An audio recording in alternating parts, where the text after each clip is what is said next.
Então, em nome do Ecossocial, eu quero dar as boas-vindas a todos, saudá-los e apresentar a palestrante de hoje, que é a Marilda Milanese.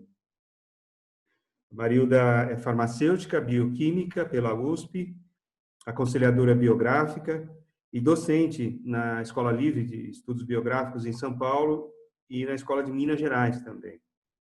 Ela é docente em cursos de formação antroposófica e é conferencista em temas gerais ligados à antroposofia no Brasil e no exterior também. E é fundadora e diretora da farmácia Sirimim, aprimoramento da arte farmacêutica. Então, o tema que a Marilda está trazendo hoje é a vida na interface entre o supra e o infrasensível. Então, Marina, agora eu te passo a palavra, é com você. Então, obrigada, Silvio. Deixa eu me ocultar aqui para mim não ficar me enxergando no espelho. Pronto, aí só vejo vocês. Então, uma alegria estar aqui vendo tanta gente conhecida, outros não tanto, outros conhecidos de meios virtuais, né, de rede social, que eu estou enxergando aqui a pessoa agora. E eu já disse para várias pessoas que essa é a minha estreia nesse meio, né? Não é a minha estreia como conferencista, mas é a minha estreia numa palestra dessa forma, né? Então, tem toda aquela apreensão, aquela expectativa da estreia. E eu agradeço, então, a paciência de vocês, de estarem aqui, a boa vontade de estarem aqui nesse fim de tarde, que aqui em São Paulo, pelo menos, está muito bonito, para a gente juntos aqui refletirmos um pouco sobre essa situação que nós estamos vivendo, né? Então, essa situação inusitada, né? Em que nós estamos vivendo esses últimos 50 dias ou mais 60 dias, né? Em que a vida de todo mundo mudou, né? E a gente também, então, eu fui convidada para isso, desde o início, quando começou essa situação, eu comecei a pensar, nossa, todo mundo está mergulhando agora nos meios digitais, nos meios do computador, o celular, e isso ficou, a nossa vida está aí nesse meio, né? E comecei a pensar, será que não é um momento também para a gente aproveitar e ler no livro de papel, ou fazer alguma coisa sozinho, né? Já que nós estamos nessa situação e a gente está tendo essa oportunidade.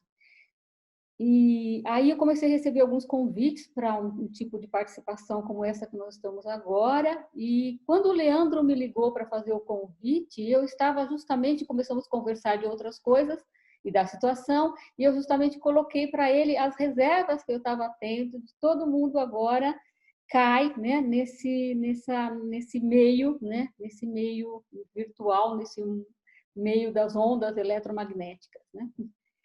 E aí ele me colocou a situação, você pensa se você quer fazer ou não. Então, os primeiros momentos foram de reflexão sobre isso. E aí ele me mandou um link das palestras que já tinham sido feitas, e eu vi a palestra-aula da Juliana Klinko, uma aula de euritmia, com os exercícios sugeridos, né, para reforçar o sistema circulatório e o sistema respiratório. E eu já tinha visto o vídeo da Elizabeth com o exercício, tive uma certa dificuldade de repetir o exercício, mas aí eu assisti a aula da Juliana, fiz os exercícios com a aula da Juliana na tela do computador e consegui depois repetir os exercícios, né, todos os dias, baseados na aula que a Juliana deu. Eu falei, nossa, eu estou vendo o esforço que a Juliana fez agora de vir e passar euritmia. Ela fez uma aula de euritmia, né? Tá lá no YouTube, vocês podem assistir depois, quem não viu. E a gente aprende a fazer os exercícios que são tão úteis, né? Tão importantes para a nossa vida agora. Então, se eu acho que talvez eu tenha alguma coisa para contribuir também nesse momento, então vamos enfrentar, né? Já que essa situação que nós estamos, eu estou aproveitando tanta coisa que me vem por esse meio, porque então eu também não vou contribuir nesse meio. E então eu agradeço aí a confiança, né, que o pessoal do Social, Leandro, depositou em mim e disse, olha, você está livre, você pode contribuir, você venha, se não dá, né, a gente entende. E eu, então, enfrentei. E aí eu queria compartilhar com vocês, então, as reflexões que eu fiz sobre isso. Então, pelo título da palestra, vocês já viram que eu justamente quero colocar a nossa situação cognitiva, né, a nosso conhecimento, como está o nosso pensar agora, em que a gente usa como recurso de percepção os instrumentos, né? Então a gente tem uma percepção instrumental, né? Então a gente não está mais no nosso processo cognitivo, nos processos que a gente recebe da natureza, né, do mundo natural, em que aí o nosso pensar faz a correlação e faz a ligação com aquilo que a gente elabora internamente, espiritualmente, num pensar espiritual, né? E aí a gente constrói a realidade. Mas agora nós temos duas faces, né? A gente está muito mais voltado para que são os processos da infranatureza. Mas isso eu vou ainda mostrar, que é o meu assunto que eu vou discorrer. Mas como introdução, eu estava procurando aqui uma meditação que eu gostaria de colocar no começo, era outra, mas eu perdi a página do livrinho, esse livrinho que muita gente tem, do Poemas, Pensamentos, Reflexões para o Nosso Tempo, da Antroposófica. Eu, na realidade, queria uma outra meditação, mas aí, quando eu folhei o livrinho, eu abri Pentecostes, onde finda o saber dos sentidos, só ali se ergue o portal que abre realidades da vida ao ser da alma. A chave, a alma a cria quando se fortalece na luta que potências cósmicas em seu próprio terreno travam com forças humanas. Quando por si espanta o sono que as forças do saber, em suas fronteiras sensórias, envolve em noite do espírito. Então, ela me caiu aqui na mão hoje à tarde, quando eu estava abrindo o livro para pegar outra meditação. Mas aí eu disse, bom, estamos na segunda-feira de Pentecostes, né? Que na Europa, inclusive, é feriado, né? Segunda-feira de Pentecostes. E a meditação tem muito a ver com o que a gente vai falar, né? Então, no Pentecostes se abre esse portal das realidades suprassensíveis, das realidades e das verdades espirituais, né? E ele diz que esse portal para as realidades da vida se abrem ao ser da alma, onde finda o saber dos sentidos. Então, o saber dos sentidos é aquele que é o nosso natural, o nosso normal, aqui do nosso mundo dos sentidos, no mundo natural onde nós vivemos, né? E ele disse que, então, a chave, né, para essa realidade suprassensível, para essa realidade do mundo espiritual, a chave para esse acesso, a alma cria quando se fortalece na luta que potências cósmicas, em seu próprio terreno, travam com forças humanas. Então, aqui ele está falando das forças adversas, que travam essa luta no seu próprio terreno, e qual que é o terreno? É a alma humana, né? E quando a alma, então, por si, espanta o sono que as forças do saber, em suas fronteiras sensórias, envolvem em noite do espírito. Então, a meditação, naturalmente, é de Rudolf Steiner, está na página 31 do livrinho que eu citei, e eu postei há umas 2 horas atrás no Facebook meu, e lá num grupo que tem antroposofia, vocês podem achar, mas depois eu passo para o Leandro e ele passa para vocês por e-mail. Então, é isso. Nós estamos, então, aqui no nosso mundo natural, no mundo dos sentidos, e a gente está onde nós vivemos numa vida material, né? na matéria. Nós vivemos uma vida biológica E nessa vida biológica do nosso corpo vivo de matéria, que nós compartilhamos com a vida do organismo do planeta onde nós estamos vivendo essa vida, que é a Terra. E aqui nós estamos fazendo o nosso exercício de ser espiritual, de sermos seres espirituais, né? O lugar onde a gente nos exercitamos como seres espirituais é aqui, nesse lugar. E compartilhando, então, com a vida da Terra. E aí, como é que é essa vida, então, a nossa, do nosso organismo, é aquela que agora está ameaçada, né? E nos trouxe uma circunstância, de uma situação, então, de uma doença, de um vírus, que nos coloca para pensar sobre a existência, sobre o que é vida, e nos coloca no limiar da morte, né? E nos coloca no limiar, como a Edna disse muito bem na palestra que ela fez há 3 semanas atrás. Então, nesse limiar onde nós somos colocados, a gente se confronta com as perguntas da existência. Então, tem até do Caetano Veloso uma frase linda da música cajuína, né? Existir, a que será que se destina? Então, estamos todos nós agora na nossa reflexão sobre a que se destina a nossa existência, né? E aí a gente começa a perceber que a gente tem essa vida do nosso corpo ameaçada, e as pessoas começam meio que naturalmente, ou por fatos concretos dessa situação específica, né, dessa doença, desse vírus, a relacionar com a vida e não vida da Terra, né, com a degradação das condições ambientais, das condições de vida do planeta que nós temos. E a vida da Terra e a nossa vida são coisas que estão intimamente relacionadas, né? Ela só tem sentido a vida para nós, seres humanos, nesse planeta onde nós estamos agora, que é vivo. E essa ideia, ou esse conceito do planeta vivo, é alguma coisa nova, alguma coisa relativamente recente, né? Que há uns 50 anos atrás, se poderia ter algum questionamento sobre isso, né? Hoje não mais, né? A gente sabe que esse planeta é vivo, e porque ele é vivo é que nós podemos estar vivos nele, né? Então, nessa constituição desse planeta,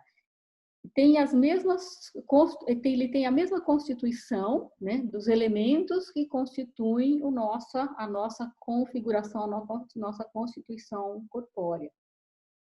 Então, a gente tem aqui o planeta, dá para ver? Eu tirei a minha mesma imagem da tela, então agora eu não sei se dá para ver. Então, a gente tem aqui o planeta, tem um mapa ali atrás de mim, mas acho que não fica bem, não dá para ver direito, que ele dá reflexo. Mas aqui a gente tem, então, o planeta, e a gente pode ver que ele é, então, constituído de terra, água, no que a gente pode ver aqui na representação, né, que a gente tem aqui do globo terrestre.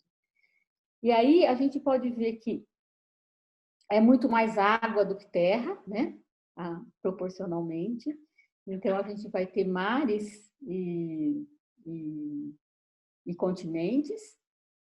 E aqui a gente vai ter uma tendência, né, de movimento que existe nessas placas, que são as placas continentais, as placas oceânicas que estão formando. E a gente tem, bem aqui pelo meio, né, entre a América e a África, nas Américas e a África e a Europa, a gente tem uma fissura aqui pelo meio, né, que separam as placas que formam a África e a Europa, e aqui a América.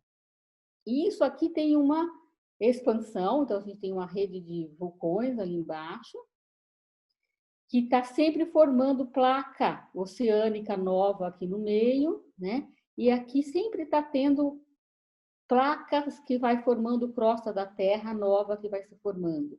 Então, a gente tem isso formando ali, a gente tem aqui por baixo da África e da Ásia também a fissura do Oceano Índico, que vai estar sempre formando placa nova. E a gente tem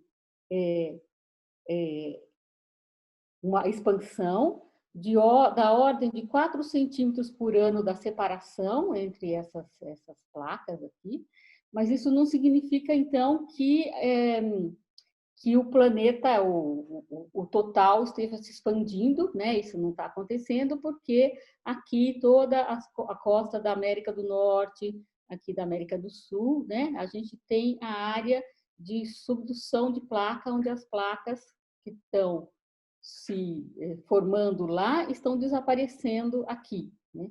Então, a gente tem isso que, aparentemente, para nós, né, quando a gente pensa no nosso planeta, é algo pronto, algo fixo, mas mesmo isso, que é o terra, né, o sólido, o material, o mineral, o firme sob os nossos pés, ele também não é tão firme assim, né? Ele está em movimento e está sempre formando terra nova, ou placa nova, ou crosta de terra nova, aqui pelo meio do Oceano Atlântico, e desaparecendo placa, né, sumindo aqui do lado da América do Norte e América do Sul.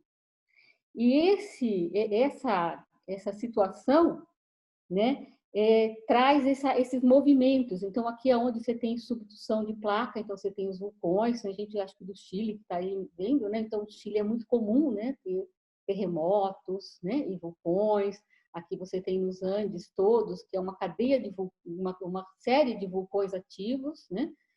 E a gente, para nós aqui do lado de cá, aparentemente a Terra é mais firme, né, do que para quem está do lado de lá, do que quem está em muitos outros lugares. De forma geral, essa tendência de movimento faz com que os continentes, ou que a Terra, tende a se juntar no Polo Norte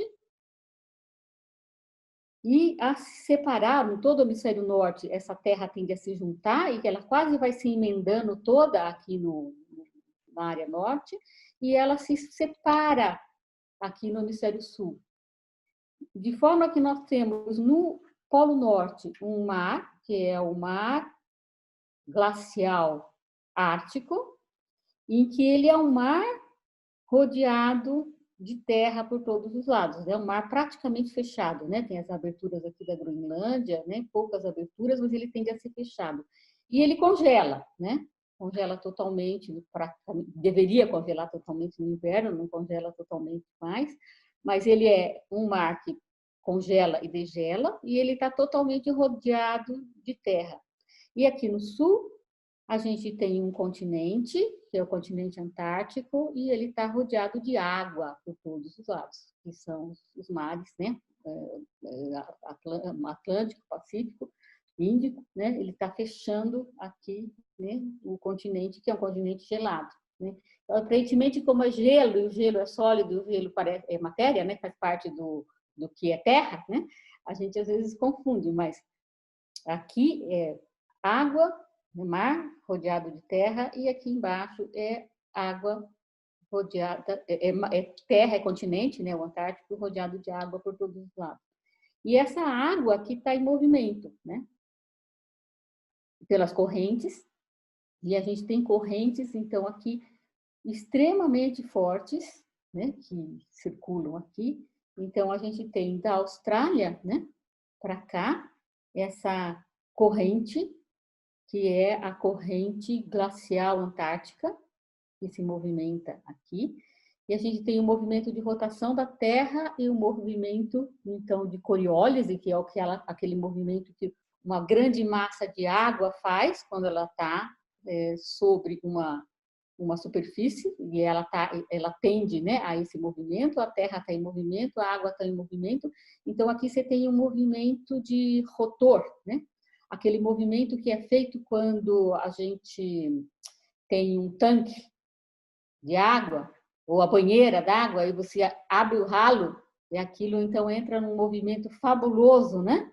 E é forte toda a vida. Se você já perdeu algo que você estava lavando no tanque, você esqueceu de tirar lá de dentro a meia, né? E ela entra naquele negócio, você tenta puxar de volta, você nem tem força para puxar de volta, é tão forte que é aquele movimento de uma banheira d'água, né? Agora imagine, de um tanque d'água, agora imagine aqui, né? a força, né, de movimento que tem, então, toda essa água desses mares girando, né, e passando aqui.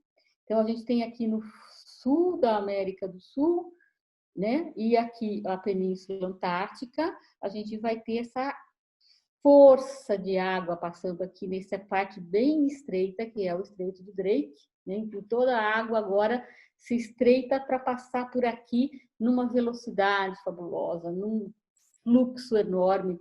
E isso daqui, então, é uma impulsão, tá? Uma impulsão de movimento. E agora essa água, né, desses mares, ela entra em movimento. E esse movimento vai gerar todas as correntes frias do planeta. Então, a gente vai estar desprendendo daqui, vem bater aqui nas costas da África, a corrente da Namíbia, que é uma corrente fria, vai formar o deserto da Namíbia. Aqui, né, vai bater nas costas daqui da América do Sul, né, Chile, Peru, vai ter a corrente de Humboldt, que é a corrente, ou corrente do Peru, que vai formar aqui o deserto do Atacama, aqui no Chile. A gente tem a corrente sul-australiana, que vai bater lá na Austrália, vai fazer o grande deserto Vitória. Então, sempre aonde você tem essa corrente fria, então todos os lados oeste dos continentes do hemisfério sul, eles são desérticos, porque essa corrente fria, ela traz ar, né, frio que fica na superfície desse mar, e você tem o continente aquecido. E aí você tem uma inversão térmica, em que você tem ar mais quente em cima do que embaixo. Então, esses lugares são lugares onde você não tem a possibilidade de formação de chuva. Então, a gente sempre tem um deserto do lado de cá e uma vegetação tropical do lado leste, né? É uma vegetação mais exuberante. Nós temos a Mata Atlântica aqui na África, a gente tem Madagascar, né? Que é uma floresta bastante intensa. Então, essa é uma configuração de movimento que a gente tem aqui da Terra e da água do planeta.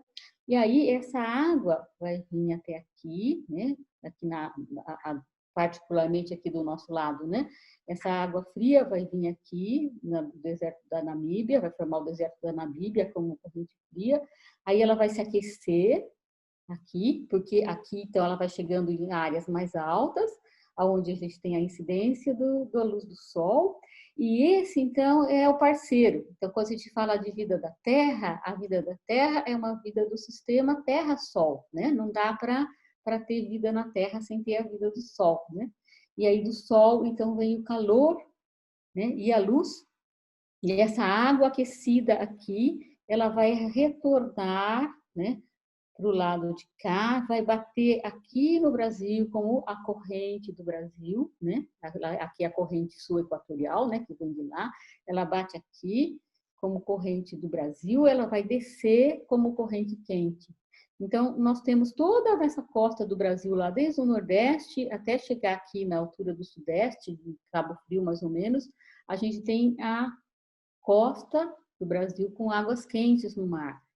E a gente tem aqui, daqui para cima, a corrente das Falklands, que sobe, né, e traz água fria até mais ou menos a região de Santa Catarina, ali de Laguna. E a gente tem embaixo quase sempre frio, entre Cabo Frio e Laguna, a gente tem essa alternância de água fria e quente. Isso para a gente ter uma ideia de como é esse organismo vivo que agora tem essa distribuição de água e calor, e desse calor que vem lá do sol.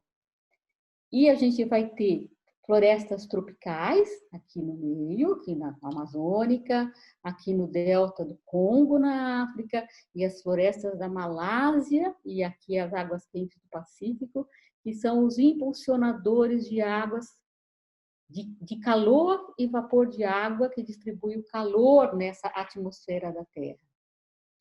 E aí a gente vai ter essa atmosfera, então, com os seus gases, que são os gases fixos, os gases variáveis, que vai estar formando essa atmosfera aqui ao redor da Terra. Então, eu falei da Terra, falei da água, bem pouco, né? Porque não dá para mim me estender muito, senão eu estouro meu tempo. E agora a gente tem o ar e o calor. né, que formam essa atmosfera aqui da Terra. E isso ele tem um equilíbrio muito sutil, né? Esse calor que está agora aqui na Terra. E ele é extremamente, então, independente do quanto vem de sol, de luz e de calor do sol que venha, né, incidindo sobre a Terra. E como agora as águas dos mares ou a vegetação a terra, a área da terra com vegetação ou sem vegetação, com floresta ou com deserto, e que se faz, então, essa distribuição dessa água e desse calor úmido, dessa água com umidade, ou dessa água com calor, que se distribui, então, criando essa atmosfera, né, que esse clima, então, do planeta. E esse sol, né, que vem de lá, e traz esse calor na medida, né, na medida exata. Então, a Terra está numa distância da sua estrela, né, exata para que nós estejamos na faixa que é considerada a faixa de vida, né? Eles agora chamam faixa de vida quando procuram em outros planetas, lugares onde possa ter um planeta onde tenha vida. Então, tem a faixa para condições de vida que eles procuram, se tem água, ou se tem a possibilidade de estar na distância da estrela, que tem a temperatura, que tem essas condições de vida. Nós estamos aqui no tempo e no espaço, na condição exata, para que esse calor chegue na temperatura, na medida certa. Mas assim também não tanto, né? Porque esse calor, né, e essa luz e essa radiação que vem do Sol, ela é forte demais para essa vida da Terra. Então, também a gente não teria essa vida da Terra se a gente não tivesse uma outra condição, que é a condição que está na parte da Terra que a gente não vê, que é a parte que está para dentro, né? Então, a gente tem aqui a crosta da Terra, que eu tinha falado no início, com essas placas continentais e oceânicas, mas abaixo disso a gente vai tendo as outras camadas. Então, vai ter manto superior, que vai até 400. Então, essas placas aqui, a continental, elas têm 30 a 80 quilômetros de espessura. Depois, as placas oceânicas têm 5 a 10 quilômetros de espessura. Daí vem tendo as partes mais internas da Terra. Você tem o manto superior, que está em 400 quilômetros, o manto de transição a 650 quilômetros, o manto inferior, onde tem as rochas de silicatos ferruginosos densos, vai até 2.900 quilômetros. E aí, a gente tem uma outra camada, que vai de 2.900 quilômetros até 5.100, que é o núcleo da Terra, já faz parte do núcleo, que é o núcleo externo da Terra. E ele é formado de ferro, níquel, cobalto, né, de metais fundidos. Eles estão numa temperatura por volta de 4.000 graus Celsius e eles estão em movimento até os 5.100. E aí, 6.400, que então dá o raio da Terra, né, que vai até ali no meio, a gente vai ter o núcleo interno sólido, que também são metais, né, mas aí metais sólidos. E o fato da gente ter, então, um núcleo interno sólido e um núcleo externo líquido em movimento, gera, líquido em movimento, gera, e metal ainda por cima, gera um campo magnético. Então, a Terra, ela tem aqui isso que a gente contou, essa atmosfera, e aí ela está envolta por uma magnetosfera, né? Um campo magnético. E esse campo magnético, ele faz um escudo para que os raios cósmicos que vêm do Sol não atinjam a Terra diretamente, porque nós não teríamos a nossa condição de vida, ou nada que é vivo na Terra teria condições de suportar esses raios cósmicos que chegam na Terra. Eles seriam mortais, né, para nós. Essa radiação gama, alfa, tem um monte de tipos de radiação. Ela causa... produz os tais radicais livres, né? Ela vai arrancar elétrons e arrancar partículas da nossa própria constituição orgânica, nós não vamos sobreviver a isso. E então, esses raios, eles resvalam nesse campo magnético que agora está envolvendo a Terra, e a atmosfera que tem ali, então os átomos de gases de oxigênio, de nitrogênio, de hidrogênio, eles são ionizados.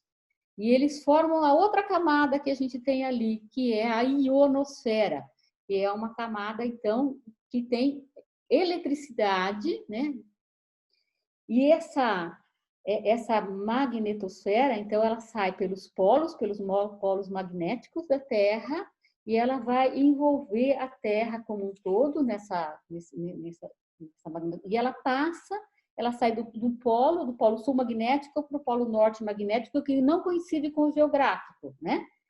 E esses raios, quando chegam nesse ponto aonde ela está entrando, eles resvalam, né?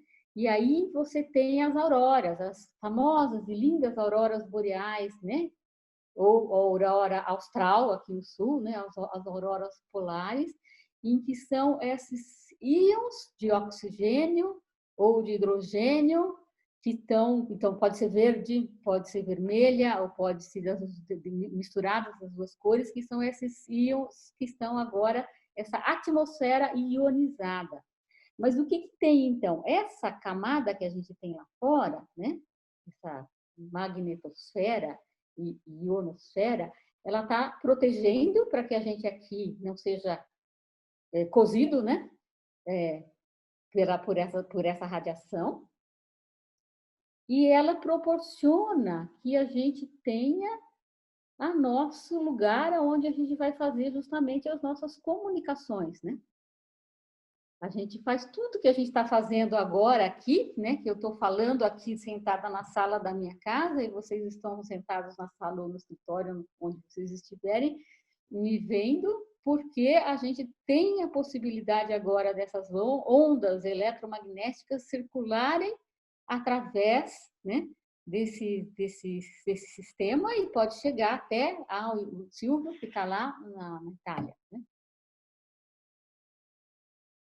E isso, então, faz parte daquilo que a gente chamou do infranatureza. Então, a gente tem os elementos onde nós vivemos, o nosso corpo está aqui, né? Nós estamos instalados aqui no nosso corpo, o corpo do planeta, que na natureza, no mundo natural, ele está aqui com os elementos. Então, é terra, água, ar, a lua. Do sol vem para nós calor, luz, a gente chama de éter químico ou éter sonoro, ou ele está expresso também nessa ondas eletromagnéticas, né, que estão aparecendo ali na nossa ionosfera, magnetosfera. E a gente tem, então, o que a gente chama de elementos da supranatureza, ou éteres, né? Então, o éter de som, o éter de luz, o éter de vida, né? Steiner traz isso numa expressão muito bonita, e eu não achei onde é, até perguntei para alguém, se alguém souber, me diga, que é um verso que diz luz que plasma, som que tece, vida que flui. Eu sempre troco porque eu acho que luz tece e som plasma, mas o verso original é assim, é luz que plasma, som que tece, vida que flui. Então, esses são os elementos da supranatureza, né, que eu chamei assim, que estão lá no nosso âmbito do suprassensível. E a gente tem, então, aqui no infranatureza, uma degradação, né, desses elementos da supranatureza, que é a eletricidade, o magnetismo e a radioatividade. Então, o calor que nós recebemos do Sol, ele é oriundo de uma reação radioativa, né? O Sol tem uma reação de fusão nuclear, então dois átomos de hidrogênio fazem o hélio, né, que é o Sol, né? E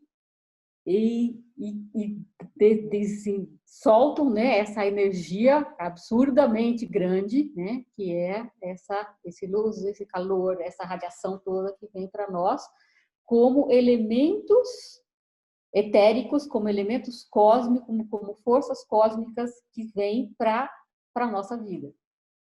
E a gente tem como elementos da infranatureza a eletricidade, o magnetismo e a radioatividade. Porque lá no centro da Terra, que tem esse calor, para esse núcleo líquido de metal fundido estar ali ativo, funcionando, eu preciso de calor.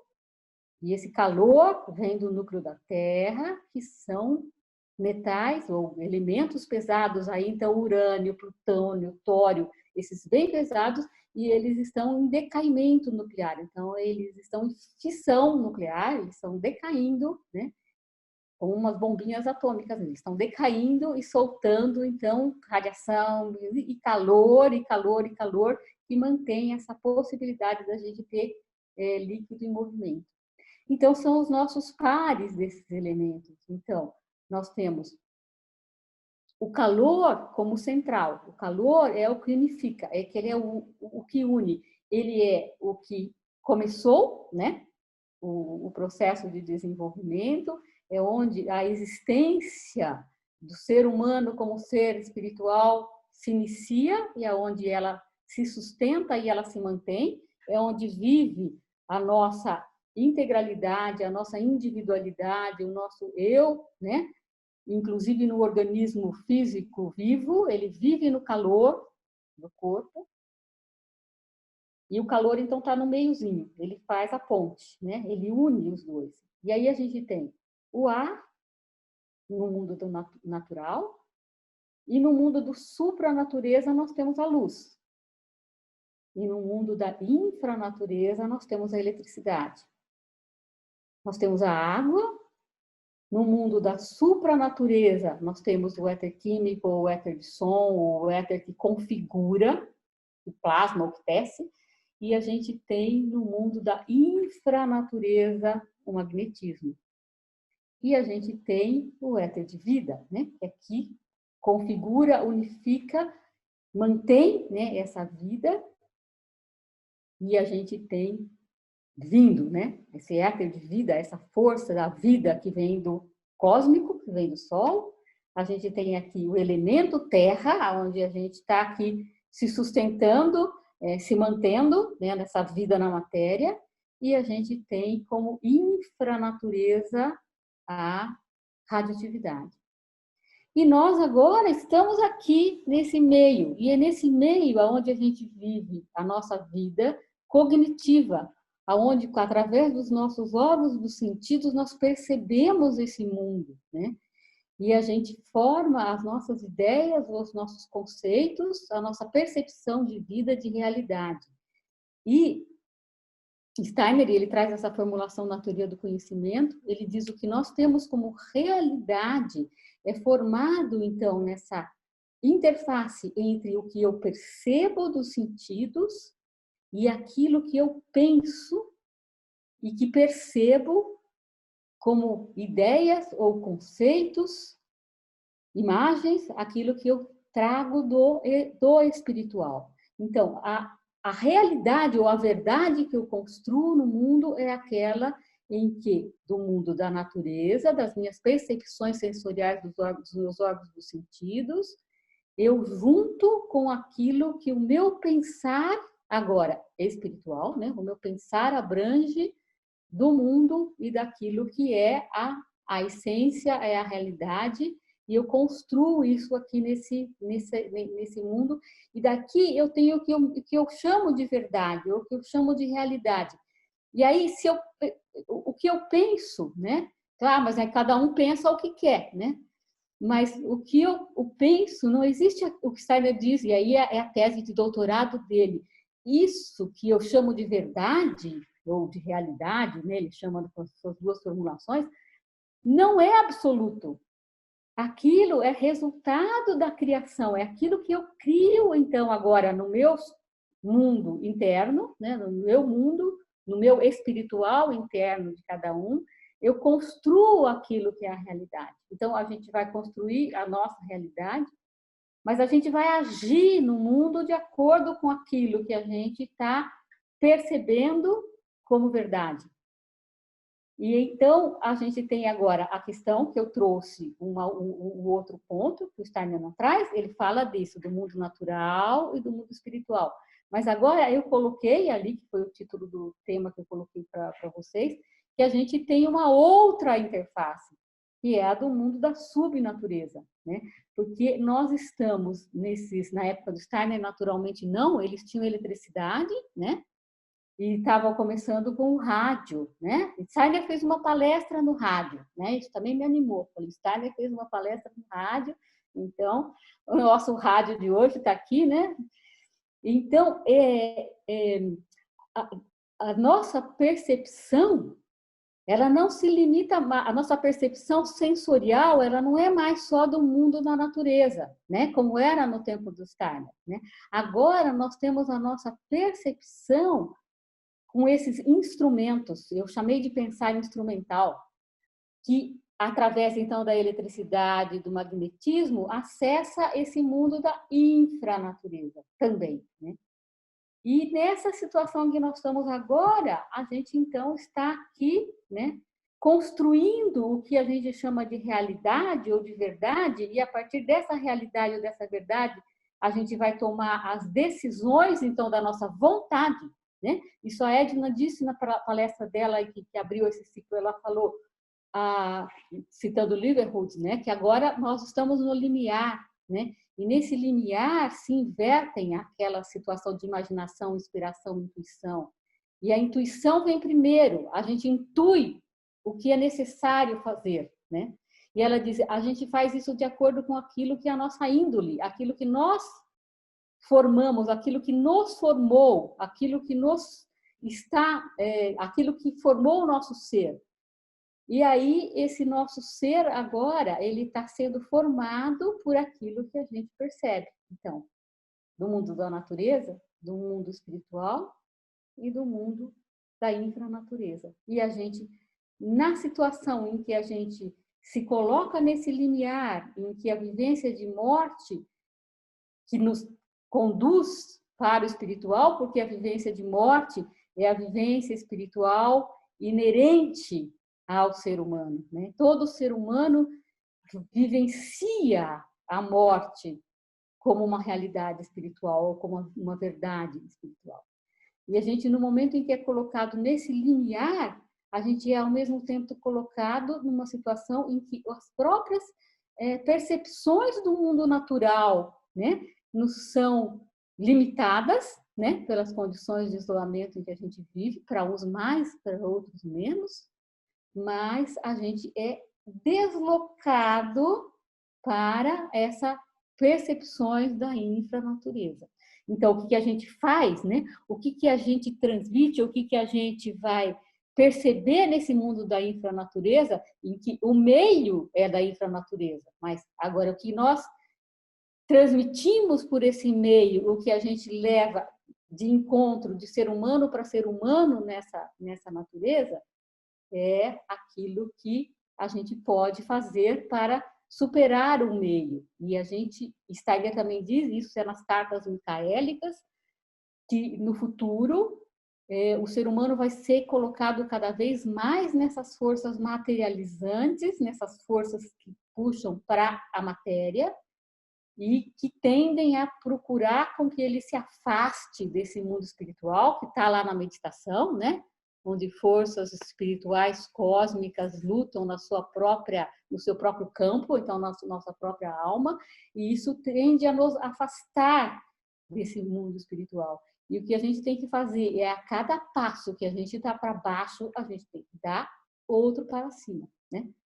Então, é isso que eu queria, e eu queria só terminar com uma coisinha que também me veio hoje como um presente, além da meditação, eu ganhei um outro presente, porque eu queria sugerir, né, que a gente, as meditações, os exercícios, a aritmia, tudo com certeza, mas às vezes para muitas pessoas está mais acessível o mundo da natureza, né, um mundo natural, ainda com percepção sensória, mas a gente pode tentar fazer isso de uma forma viva, né? Na palestra da Edna também veio essa pergunta, veio essa resposta, a arte, né? Contemplar as obras de artes, contemplar o mundo da natureza, contemplar o que está vivo. Então, a planta no seu processo de desenvolvimento, e aí não vou falar, porque esse é meu tema base, né? Meu tema central, Mas a gente pode fazer o que está possível. Tem gente que não tá possível nem isso, né? Planta uma sementinha de feijão, mas às vezes é muito complicado. Mas a gente pode olhar o mundo, a gente pode olhar o céu, a gente pode ver os ritmos do dia e noite, do anoitecer, né? E do amanhecer. Olhar o movimento da lua, né? Tá aqui, né? Ela tem um movimento maravilhoso no céu. A gente, quem tem janela possível de ver o leste e oeste, né? Pode ver esse movimento. Agora a lua já deve estar começando a estar brilhando lá no leste, né? Outro dia mesmo ela estava lá no oeste como lua crescente, né? Ela agora já está indo para quase cheia, né? Já está lá brilhando no oeste. Então, isso são contemplações que a gente pode fazer, né? E se orientar que aqui onde a gente vive, nesse planeta Terra, nesse espaço, né? É nessas 4 direções aonde nós vivemos. E eu ia falar para vocês dessa vivência e falar que a gente pode, nesse próximo mês, ou nesses próximos dias, hoje nós estamos no dia 1, a gente tem 20 dias, 21 dias, nós vamos estar, então, no solstício de inverno para nós, né? De verão para o hemisfério norte, e eu chamo esse solstício de João, né? Vamos estar no solstício de João. E a gente tem a oportunidade de ver, então, esses últimos 20 dias em que o Sol está caminhando para o norte, né? Ele está indo ao mais, no dia 21 de junho, ele vai estar o mais ao norte possível. E lá ele vai virar, ele vai voltar. Então, vocês podem acompanhar. Então, sei lá, não dá para ver o céu, não dá para ver o sol, dá para ver a janela, né? Ou a sombra que o sol está fazendo, né? O lado que ele está nascendo, o lado que ele está se pondo. E aí eu lembrei que nós, né, estamos aqui em São Paulo, no Trópico de Capricórnio. Então, nós estamos no lugar onde o Sol passa no equinócio. Então, a gente sabe, né, que aqui em cima, né, no nosso zênite, ele vai passar só no equinócio. Né? E a gente vê no céu, aonde ele foi extremamente mais ao sul e mais ao norte, eu fiz lá, eu estou voltada para o norte aqui, foi mais ao norte e vai mais ao sul. E aí eu me lembrei de dizer para vocês olharem isso, e eu me lembrei que eu moro na Rua Sincorá. E a Rua Sincorá, em Tupi, é a Rua do Sol.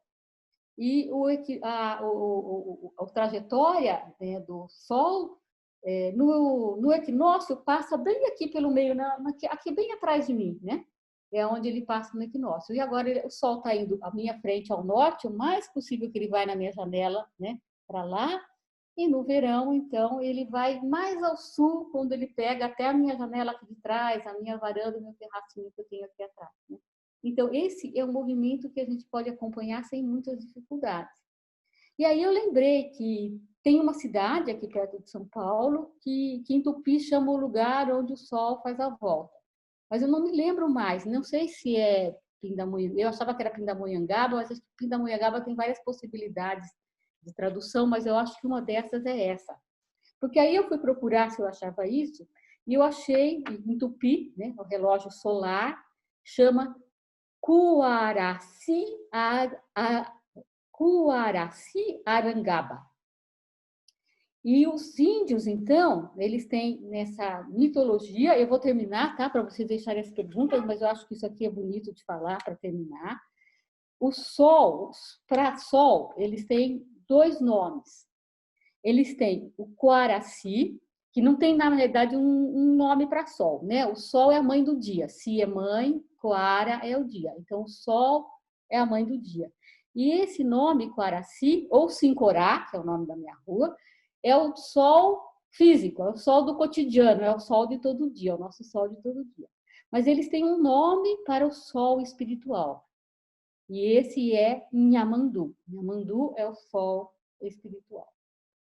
E eles têm, então, o Deus Pai, que é o Nhanderu. Nhanderu, nosso pai, criou 4 deuses, que são os pontos cardeais. Então, ao norte, Jacaíra, Deus da neblina vivificante e das brumas que abrandam o calor de onde se originam os ventos. Então, o ar. Ao norte, Jacaíra, o ar. Ao leste, de onde vem, então, onde o sol nasce, Caraí, Deus do fogo e do ruído, onde crepitam as chamas sagradas. O fogo. Ao sul, Nhamandu, Deus do sol. Então, Nhamandu, que é o Deus do sol, nome espiritual para o sol, é o Deus do sol e das palavras. Então, as palavras são todos os conceitos de todas as coisas que estão na Terra. E ele representa a origem do tempo e do espaço primordial. Então, ao sul, a Terra, Nhamandu. E ao oeste, Tupã, Deus das águas do mar e das suas extensões, de todas as águas e da chuva. Então, a água. Então, ao norte, o ar, Jacaíra. A leste, o fogo, Caraí. Ao sul, a terra, Nhamandu. Ao oeste, a água, Tupã. Então, essa vivência no espaço, né? E no tempo, a gente pode ter. E para os índios, para os tupis, então, a gente tem duas estações, os dois tempos.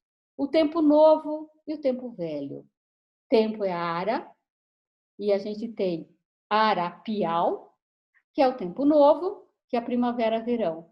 E tem o tempo velho, que é Araimã, que é o outono e inverno. Então, estamos indo para o meio, né, do tempo velho, do Araimã.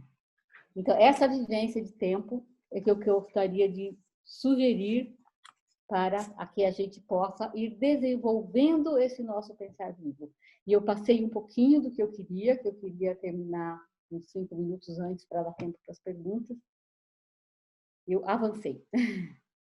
Ok, muito grato, Marilda. Vamos ter uma breve conversa, então, no tempo que nós ainda temos a respeito de perguntas. E gostaria de começar por uma pergunta do Paulo César Martim Guimarães, olhando para essas mudanças climáticas que você mencionou, né, que acontecem no mundo, as águas quentes e frias, né, a dimensão da Terra, o quanto que essas mudanças afetam, né, a convivência com o coronavírus. Que será que as ações, ele pergunta, temos que agir igualzinho em todos os locais? Uma receita, por exemplo, da Organização Mundial de Saúde deveria ser a mesma para todos? Então, acredito que não, né? Isso tá sendo demonstrado, né, pela história, né? E não só por essas condições de clima, mas pelas condições de como as pessoas vivem em cada lugar, né? E como elas se preveniram antes ou deixaram a situação chegar num ponto mais complicado, né, nessa situação do coronavírus. Mas no sentido do clima e de mudanças climáticas e da forma como a gente está vivendo nesse planeta e que a gente viveu até agora, o que eu entendo é que a gente não pode ter a volta, né? Voltar a viver como era antes, né? Então, essa situação em que a gente viveu até agora, dessa consumo, né? Dessa vida da Terra, dos recursos que a Terra tem, num ponto de esgotamento, que chegou, né? O ponto de esgotamento em que chegou, a forma como a gente se relaciona com a Terra, ela tem que voltar de uma forma mudada, né? Então, como as doenças vêm para o desenvolvimento humano, para superar as dificuldades e os erros, né? Então, muitas vezes a pessoa está caindo num erro, numa crise da existência dela, ela vem uma doença e essa crise traz a transformação. Então, agora, como humanidade, a gente vive essa crise, né? Uma crise que tem que nos colocar para pensar que a gente tem que fazer uma transformação, uma mudança, e que até as pessoas são muito criativas, né, nessas situações que fazem posts e fazem padrinhos. E alguém escreveu logo no início da pandemia que a gente não pode voltar ao que era antes, porque o problema era o antes, né? Então, o depois vai ter que ser diferente, com certeza vai ter. Se nós insistimos nessa volta ao que era antes, igualzinho, né, a gente tem, se por acaso conseguimos superar essa pandemia, nós teremos outra em pouco tempo, com certeza, sim. Ok. Mais uma pergunta. Se o corpo físico já sem vida, né, a pergunta é se esse já não é um chamado para a conexão com o sutil. Como, desculpa, se o corpo vira o morto? Há uma afirmação que o corpo físico já sem vida, e a pergunta então é se, diante disso, se isso já não é um chamado para a conexão com o sutil. Para nós ou para o morto? Não entendi. Bom, mas tudo bem, posso responder. A nós, como seres vivos, Marilda, a pessoa reformulou aqui, mandou para mim no privado, essa que passou para o Silvio, da Celine. Como podemos ser guardiões desse mundo natural hoje que vai se murchando? Ela reformulou. é a mesma pergunta. O corpo morto era da Terra. Sim. Então, o processo de morte é um processo de consciência, né? Então, os processos de tomada de consciência, né, eles estão sempre relacionados com a morte. Então, o nosso neurosensorial, né, onde a gente pensa, né, ele é a parte mais morta do nosso organismo. Então, a consciência sempre acontece nesses limiares de morte.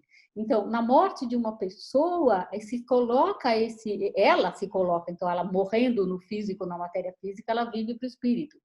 A gente, diante do limiar da morte de uma pessoa conhecida ou dessa grande quantidade de morte que tem acontecendo na humanidade ao nosso redor, acho que quase não tem ninguém aqui que não tenha nas últimas semanas tido alguém próximo, algum conhecido, alguém que fez essa passagem desse limiar. Então, a gente se coloca nisso. E para a vida da Terra também acontece a mesma coisa. Quanto mais esgotada, né, a Terra foi ficando, né, nessa perda de vitalidade, mais consciência o ser humano foi tomando da vida dessa Terra. Quanto mais ameaçada essa vida está, mais consciente nós nos tornamos. Então, eu acho que é isso. A gente é realmente o momento da gente perceber o quanto, né, esse planeta agora tem essa vida. E eu falei, então, desse corpo, né, do planeta e do nosso corpo como estando vivo, e eu falei dessa vida biológica e dei esse passo da gente perceber que a gente tem uma supranatureza, né, que é espiritual. Mas a gente pode dar mais um passo nesse caminho, que nós não temos o tempo aqui, que a gente tem também um espírito desse planeta, né? Que é esse espírito cósmico solar, que é esse sol espiritual que os tupis, os índios, chamam de Nhamandu, né? E a gente sabe, né, que esse espírito cósmico solar, agora no decorrer dessas estações do ano, num hemisfério, no outro hemisfério, ele está agora aqui no hemisfério sul, que nós estamos entrando no inverno, ele está se aproximando, está aqui dentro da Terra, e lá no hemisfério norte, que está indo para o verão, ele está se afastando e agora ele está lá no cósmico, então ele está atuando do cosmos para a Terra no norte e agora de dentro da Terra para fora aqui no hemisfério sul, e tem esse movimento então de respirar, né, que a Terra faz, e a gente sabe que então esse espírito cósmico solar, ele é vinculado a essa vida da Terra. Então essa vida da Terra existe porque a gente tem nessa atmosfera da Terra essa vida desse ser espiritual cósmico, que é aquele que se manifestou então lá do espiritual e que a nossa alma tem que romper a barreira, né, para perceber que é aquilo do Pentecostes, e que agora na próxima semana então a gente tem a festa de Corpus Christi, e agora ele está vinculado com essa Terra, com esse planeta. Então, eu pretendo fazer a palestra de Corpus Christi na semana que vem, não sei aonde vai ser ainda, a Sagres tinha me pedido, eu vou ver se pode ser lá, se não pode, a gente talvez faça uma sala da Sereni, mas aí a gente comunica, peço para o pessoal do EcoSocial mandar no e-mail para vocês, eu vou fazer a palestra da Terra como o corpo do Cristo, então é o outro lado dessa daqui, né? Essa aqui eu falei da vida biológica, né, da vida na matéria onde nós estamos, mas aí do espiritual, né, do ser, como nós temos a Terra como um lugar comum, o nosso lugar comum, né, nosso corpo comum, nós temos também um modelo de um espírito comum, né, de um modelo espiritual para nós como seres humanos, e esse modelo é o que é o verdadeiro eu sou, né, que é o ser do Cristo. E esse a gente fala na semana que vem. E muito grato, Marilda. Deixa eu checar aqui com Beta, o Leandro, tem mais alguma pergunta que queiram? Acho que nós estamos dentro do nosso tempo, As pessoas mas... estão pedindo para a gente passar onde ela vai dar a palestra. Então, a gente está aqui anotando, estamos gravando para depois passar. Tá. Eu não sei ainda onde vai ser, porque nós estamos estudando aqui aonde que se a gente abre uma sala da Sirimi, se a gente usa o YouTube, se empresta a sala de alguém, mas de todo jeito, ou atendo o convite de alguma instituição que tem uma sala e que já me pediu para fazer palestra, mas de algum lugar vai ser, né? De todo jeito, no dia de Corpus Christi, que as pessoas que fizeram o trabalho biográfico comigo lá ou aula da biografia já viram, eu tenho a ver com essa festa, né? Ela tem muito a ver comigo e nessa situação muito especial, então essa palestra eu quero fazer no dia de Corpus Christi. Ok, muito grato, Marilda. Esse olhar da terra servida, viva, né? E é viva, ganhou uma ampliação, maravilhoso com a sua fala. Eu quero te perguntar se você gostaria de falar algumas palavras finais para nós, por favor. Eu tinha pensado em tanta coisa para as palavras finais, mas eu vou dar uma outra meditação, que era aquela que eu estava procurando no livrinho e achei a do Pentecostes. Mas aqui eu quero trazer para vocês uma meditação que me acompanha. Então, me acompanha há um bom tempo, acho que uns 20 anos. Era mais ou menos um momento de crise, assim, e aí eu achei essa meditação nesse livrinho, né? E ela me segue. E é aquele velho apelo, né? Dá desde os gregos, né? Para o conhecimento do mundo e do homem. Então, o homem conhece-te a ti mesmo. O Steiner formula umas outras vezes: se queres conhecer o mundo, olha para ti mesmo. Se queres conhecer a ti mesmo, olha para o mundo. Mas aqui ele traz essa meditação numa formulação, que é a que está na pedra fundamental, para o homem que pensa, o homem que sente, o homem que quer. E ele traz, então, como o que vincula, o que traz a vinculação para isso é a força do teu respirar. Ela que une a natureza humana, do mundo natural, do mundo do corpo humano, do mundo que é o mundo natural, que é o mundo da alma, aos reinos do espírito, né? E ele diz como que é a força do respirar. E a força do respirar é a que é comprometida nessa doença que nós estamos vivendo, né? Então, nós estamos vivendo numa época em que a gente está percebendo como é importante respirar, né? Nós precisamos respirar. A terra precisa respirar, né? Então, quem mora em São Paulo viveu no dia 19 de agosto de 2019, no ano passado, aquela escuridão, né? Em que o ar da terra se tornava irrespirável, essa atmosfera da terra estava tão comprometida que o escuro tomou conta de nós em plena tarde, né? E a gente vivenciou o que vem aí, né? Agora nós estamos vendo muito do que vem aí, né?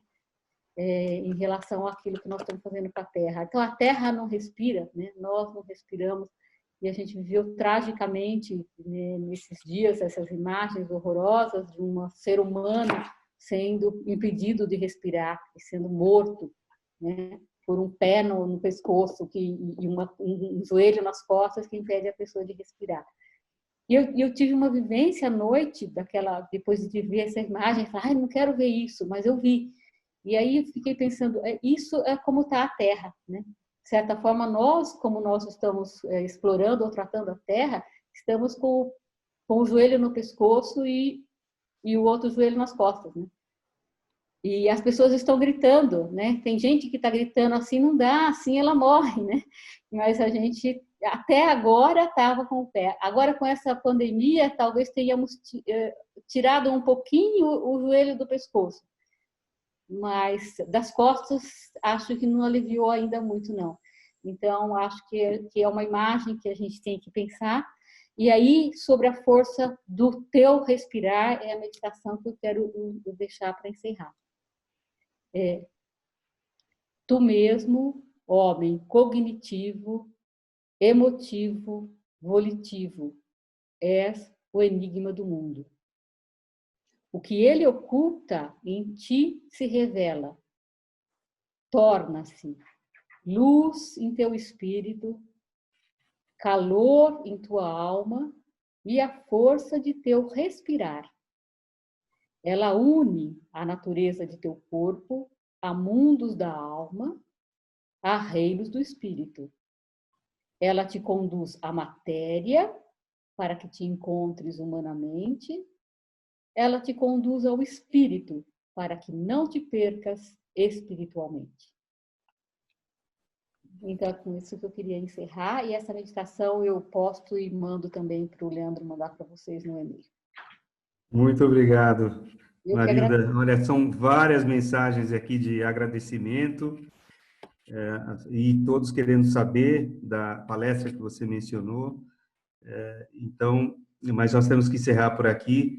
Mais uma vez, quero agradecer, em nome do Ecossocial, agradecer a parceria com a Berta e todos os colegas.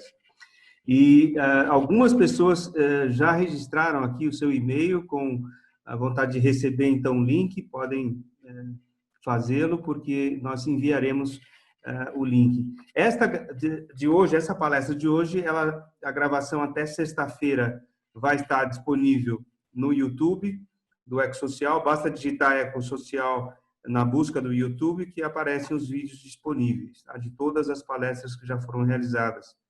E a semana que vem, nós teremos a palestra com o Marcelo Petraglia, com o tema O Significado da Pausa. E quem quiser receber, então, os convites, façam o contato conosco, né?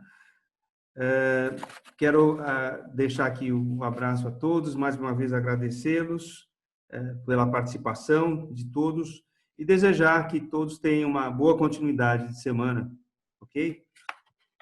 Grato a todos.